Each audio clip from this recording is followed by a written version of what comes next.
Swinburne is at the forefront of space and aerospace research and technology, a sector that is projected to be worth US $1.1 trillion by 2040.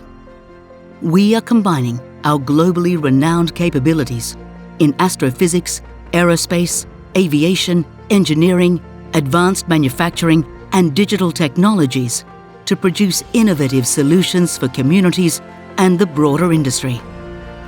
From bushfire prevention research using AI and satellite imagery to more resilient built environment and digital health solutions.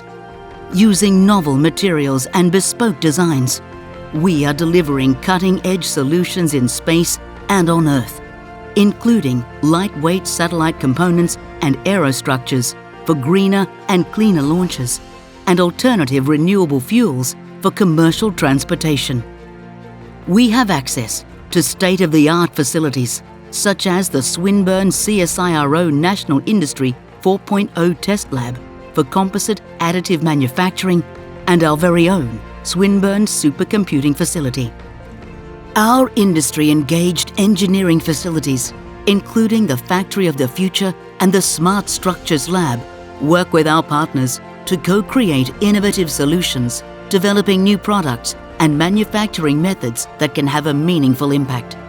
With deep industry partnerships, our researchers and students are paving the way for the next generation to build and experience a better world.